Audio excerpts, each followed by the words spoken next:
That says a fair bit, like you're wearing Cam's jumper. Yeah. He's a good mate of mine and the rest of the boys as well, and we're all thinking of him at the moment. Clearly, I think you guys all saw it. He had a great pre-season and it looked like he was ready to go and explode this year. And I know I was super excited about what he was going to bring to our footy club this year. But it's unfortunate. These things happen a fair bit, unfortunately, in all sports, and we'll get around him and make sure that he comes back bigger and better, which I'm sure he will. I'm already excited to see what he'll bring in 2022. I think he thinks he's a chance at the end of the year this year, but we'll see how he goes. Hopefully the recovery's quick and he'll get another pre-season under his belt and be ready to fire. But yeah, always thinking of him at the moment. I know he'll be feeling it that he's not going to be running out with us this weekend, so just chuck his jumper on and let him know we're thinking of him. I mean, the timelines, if he does get back, there is that small chance that he can get back if you get all the way to the end. Yeah, maybe. I think that's what he's sort of been saying to the physios. He's a pretty upbeat sort of guy, so he's been hassling the physios already, saying that I'll be back at the end of the year. So that's the sort of guy he is, and we love him that he has that attitude. So yeah, never say never, I suppose. How much does it upset the plans that you guys had to sort of grow that midfield mix this season? Probably doesn't really upset our plans. It's sort of that next man up. Someone will get an opportunity to play now and play senior footy when they wouldn't have. So next guy in, we'll still flick quite a few guys through there. He was a big part of that, but we're confident that we've got guys underneath that will come up and play really good footy for us. So yeah, we'll still flick a lot of numbers through there, and he was going to be one of them. But next man up. I was talking to Jay the other day, and he said the Fag said the midfield mix was a bit too predictable last season, with you in there a lot and Lions in there a lot, and that's why you're growing the midfield group. What does that mean for you? Does that mean that you spend less time in the midfield, or are you going to play the same amount of time? It'll probably depend a bit. I'll play majority midfield still. I'll go forward a little bit more, might flick back at times, but just with the longer quarters, less rotations, we're going to need to spin a few more numbers through there, and especially like centre bounces, so get some speed in there for us. We've got a lot of speed in our side, and we'll just try and utilise that a little bit more at centre bounce. But I'll still play majority midfield. Probably it'll end up being more minutes in the midfield than I had last year because of the shorter game last year, but I'll just spend a little bit of time up forward as well and work on my craft there. And yeah, at times you might see me off half back, so we'll just mix it up a little bit. Last year you made a point of trying to improve your metres gained, your kicking from getting out of contests. What's been the focus this pre-season? You've sort of said previously that you like to work on something each year. Yeah. I think for me, I probably missed a fair few targets, especially going inside 50 last year. So I've been working a lot on my kicking and sort of that inside 50 kick in particular. Also, I want to sort of become, no real other way to say it, but a master at my hands. So I've been working extra hard on my hands, which is my weapon, but just trying to master that. Just be one-touch player 100% of the time, which you're never going to get, but that's what I'm striving for. And I missed a lot of goals as well. So I've tried to work on my goal kicking accuracy, get a routine down pat, set shots, but I missed a lot on the run and a lot of snaps, which is usually my bread and butter. So I didn't want to overthink it too much, but just working on that when I can after training and before training, and those shots on the run. So I've tried to put myself under pressure rather than just waltz in and take it casually. So yeah, there are a few things. I've got a couple others that I'm working on. I think for me, a big thing of it is mental. The physical bucket's pretty full with most AFL players, but I don't think we tap into the mental bucket as much. So I've spent a lot of hours. I've got someone that I'm working with outside of the footy club on the mental side of the game as well. So I've really tapped into that space, and I'm in a really good headspace to attack this season. Why trying to improve the mental space? Was there any particular reason why? I just think it's an area that guys don't think about too much, and if it gives me an extra 5% on game day, then it's worth looking into. So that's the reason. I think that I can grow in that area. I'm pretty good, but I think I can go to another level with my headspace and really work on in-game, getting out of really bad frames of mind that can happen in games. So yeah, just clear in my head, going in with a really clear focus, and yeah, that's what I've been doing a lot of work on this pre-season that not many people would know about. So yeah. And the head's pretty clear for round one.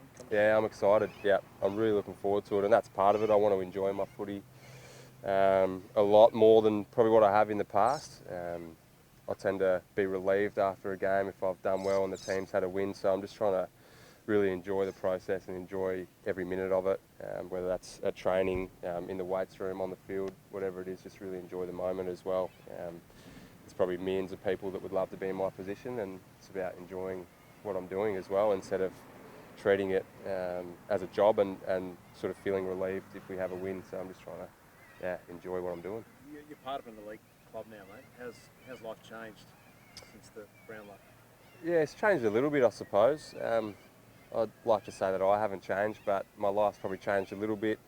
Even going back home in the off-season, I probably had a lot of conversations about that award and about footy, a lot more than I have in the past. I've probably been presented with a few more opportunities than I would have in the past, things like that. But in essence, nothing's changed at the club. It's business as usual, and once again, I've tried to improve on my performance and go to another level this year. So I'm excited. Have you tapped or spoken to anyone who's been in a similar position about it?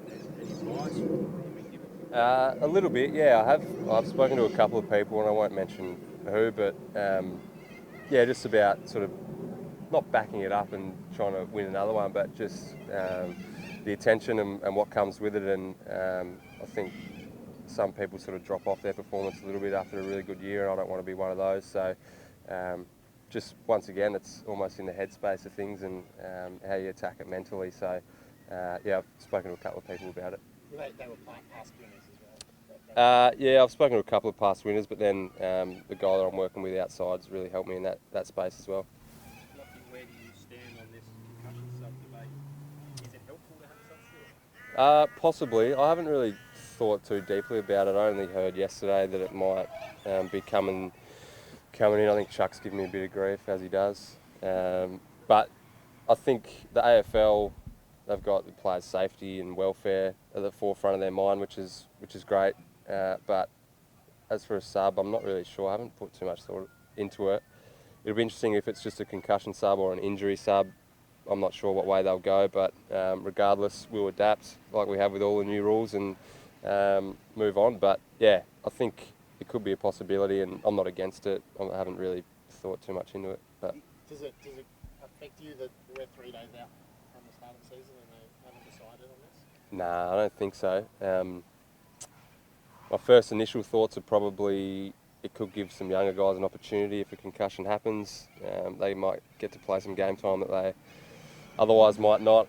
I've been the sub in the past when we had the actual sub rule. It's not a great position to be in, so I get that side of it. But if it's for the health and safety of the players, and could be a good thing. Lachie, just on your own pre-season, you had a calf niggle a little while ago now, but that, even with the shorter pre-season, that hasn't sort of been too much of a hindrance? Nah, not really. I missed a fair chunk, to be honest. I didn't train until probably 4 or 5 weeks ago. It was sort of both calves were a little bit sore. We couldn't really pinpoint what was going on, so I just had to ease up and make sure I didn't make them any worse. So I missed quite a bit of training, but I was doing a fair bit of running. I feel probably the fittest I've been leading into a season. I've done a lot of running, so physically I feel really good. I've actually put on a kilo or two, which will help me. My GPS from the Gold Coast game was quite high, so I haven't lost any sort of running ability. I feel strong, powerful and ready to go. So full credit to our fitness staff and the physios for getting me to where I am today. I was a little bit frustrated sort of halfway through the pre-season that I wasn't out there. And they were probably getting a bit annoyed at me, always pestering them to let me train and play. But I've done a great job and I feel ready to go. You said a couple of times at the end of last year that you would have happily traded that Brownlow for a premiership medal. Obviously, winning it all is really important to you. After the last 2 years of growth, is anything less than at least the grand final appearance for the Lions a failed season? Is the grand final the benchmark for this side? It's a tough question to answer. We haven't really spoken about where we want to end up. We've spoken about we wanted to improve, and if you go by results, that's a grand final. But we just want to keep improving as a team. I think we've got the 4th youngest list as well. So we've got a lot of growth left in us. And personally, when I think about it, anything short of a premiership for me is a fail. But that's not me speaking on behalf of the whole club. I know Fags really preaches growth mindset. We just want to improve as a footy club. You can almost have a perfect season, and then if you're off in a prelim final like we were, doesn't mean you failed the whole season. We might have still played a lot better footy for the majority of the year. But yeah, we've got our sights set really high. We want to play finals, absolutely. If we didn't make finals, we definitely would have gone backwards. But it's really hard to say whether that's a pass or a fail at this stage. We haven't played round 1 yet. Every team's going to improve. It's going to be a pretty even competition this year, and but personally, if you just ask me as an individual, if we don't win the premiership, it's a fail for me. But as a club, I can't speak on behalf of the whole club.